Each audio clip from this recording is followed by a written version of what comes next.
Hello everyone, my name is Michael Mirdad and I'm welcoming you to another episode of Spiritual Insights, Friday Night Spiritual Insights with Michael Mirdad. So thank you for joining us. For today, let's just talk for now about the concept of be careful what you ask for. That's kind of a great one if you think about it. It's a great phrase, be careful what you ask for. People laugh around that. But it's very, very, very true. Be careful what you ask for. And it doesn't just mean you should be afraid of praying for something. Really, it's all about consciousness, vibration, and resonance. Be careful what you ask for includes, if you're asking for something in part, whether it's a raise at work. See, vibrationally, you are what you are in any given moment. But then, something happens where all of a sudden, you have an idea to get a raise at work, or you'd like to share an intimate relationship with someone, or whatever the change is that you look for in your life. You'd want to have a child, or whatever it is. Any of those involves vibrational shifts. So be careful what you ask for means more than that surface level statement. Be careful what you ask for means you're asking without realizing it for a different frequency, because to get something new, you have to change your frequency. So really what you're saying in part is, I'd like to change my frequency.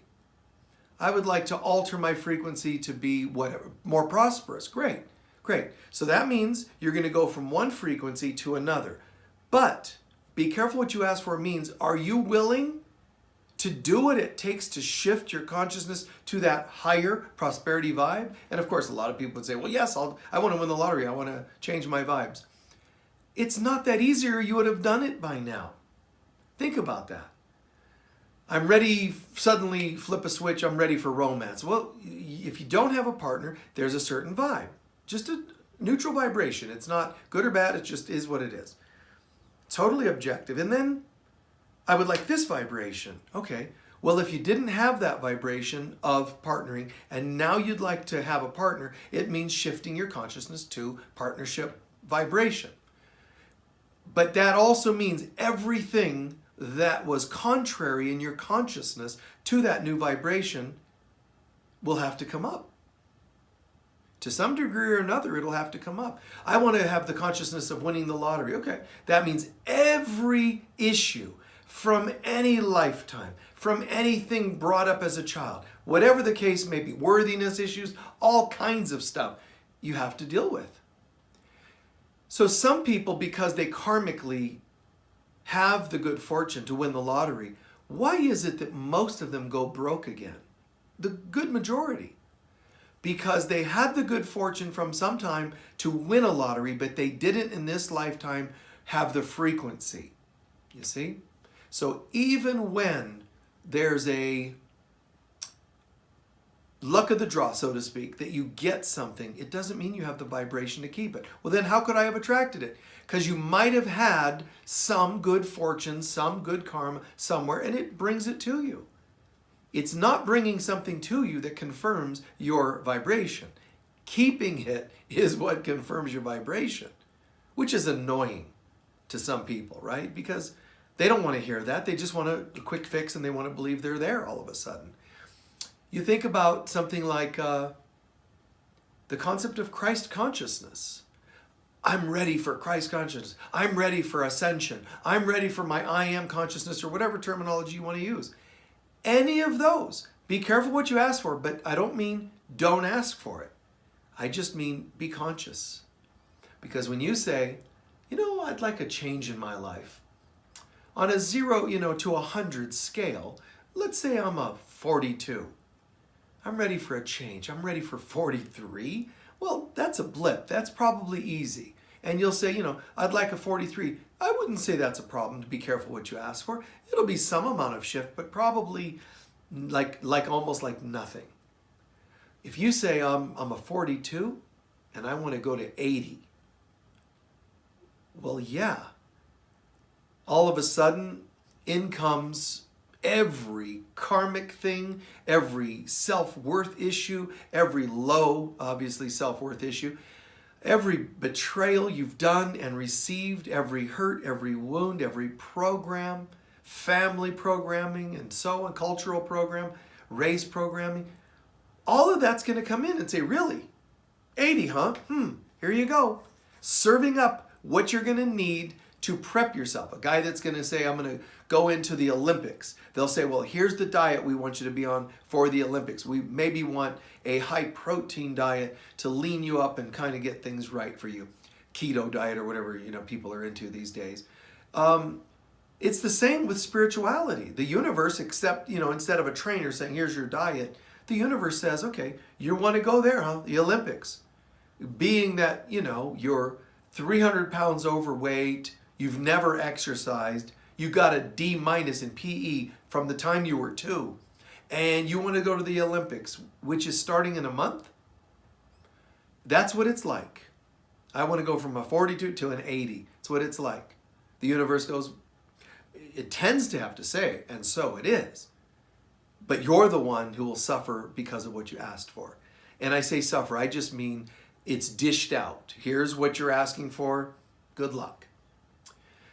The good news is, if you're a responsible person who knows how to look at yourself, that when the issues do come up, because you asked for a high number, when the issues do come up, you know how to work it. You know how to work on yourself. You know how to take responsibility.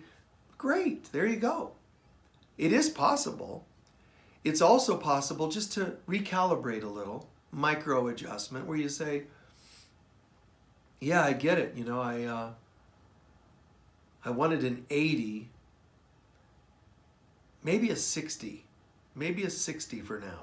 Not because you're unworthy or you're incapable, but you might love yourself enough to say, let's go at a lower number that's not as harsh on us, something that's not as testing of us. That's a good thing. That's called a boundary. Take care of yourself and set your sights on something you feel like you can attain, rather than doubling the number, near doubling, and finding yourself going through hell to get to heaven. So think about it. A lot of people, they think they're ready for that new frequency, and they're not at all. And there are people that can go from, a 60, let's say, to a 90 something. When they do, when you go that high and you can handle it, it's not usually you went from 20 to 90 something. Usually you had to be somewhat up there, 60, 70, and then 90. And then something unique happens. It's called ascension. You don't go from being a complete nutcase, a complete narcissist, a complete psychopath, a complete selfish addict, and go, I heard there's this number scale. And when I think about it, or when my friends are talking to me, they say, you're probably a 20. And it's probably right. But I want to be a 90 tomorrow. That's obviously insane. You're not going to ascend. But people that are living higher consciousness, and then they get to that quantum leap when it jumps up to say 90 something. I just use the numbers to understand, for the mind to understand. So we jump suddenly to 90 something, and bam, there's vibrationally, like in this universe, vibrationally there's this veil. I don't mean between earth and heaven or material world and spiritual world. I just mean vibrationally there are sub-levels of higher and higher. And ascension involves two things mainly. Our shifting into a more ethereal consciousness, which would be like, boom, 90 something. The person really can't hold a body anymore because they took that, boom, that leap upward. The other way ascension comes is actually facilitated by ethereal beings.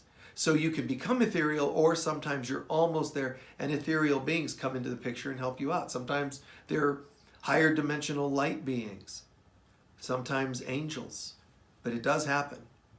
But you don't, of your own accord, just jump from 20 to 90 and say, I'm out of here. It just is next to impossible, okay? So think in terms of, is there an area of your life? It's another way of looking at things in your life. Say an addiction, or say a hurt and a heartbreak, a trauma, whatever it is. Gosh, I really would love to be what? What's the positive version of the vibration you'd like to reach?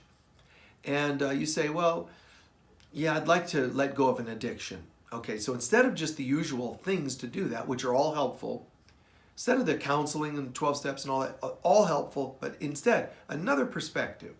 Ask yourself, even if you should be doing 12-step work and counseling, even with that, add to that the following.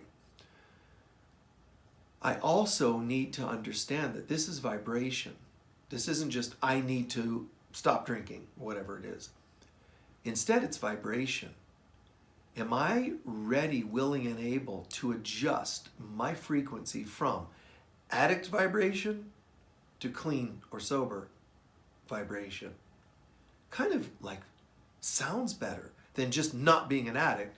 It sounds like I get it now. If I set a goal of changing vibration, it feels like I can get there faster. Really does.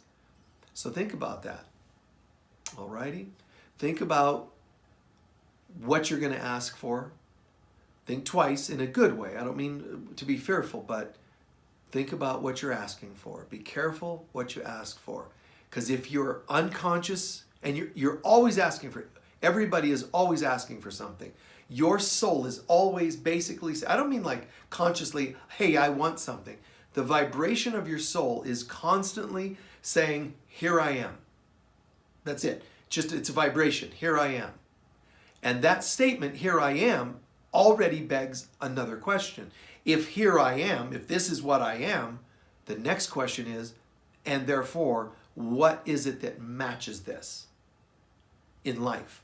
Here I am, what kind of job is vibrationally compatible? Here I am, what relationship or no relationship? It's a frequency thing. It's not done cognitively. Our soul is always saying, here I am, and then there's always the second.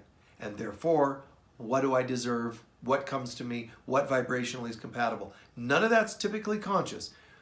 And I'm saying if you become more conscious, instead of just letting these things attract by accident, the law of accidental attraction, unconscious attraction, I want to participate. I want to know what it is that I am, and I want to know what's compatible to that. Another way to say that is, I surrender my identity to the Holy Spirit of God, and God will decide what is vibrationally compatible to my goodness, to my soul, to the love of vibration within me. And that's a really good way to go. Otherwise, it's, I don't know, should I ask for this? Should I not? Am I ready? Just try another category, another topic here. Try asking Spirit, the Divine Mother, to be your guide as to what to ask for. She knows exactly where you could be going to the optimal greater good for yourself. So that's a great way to go. If you don't believe in that sort of thing, fine.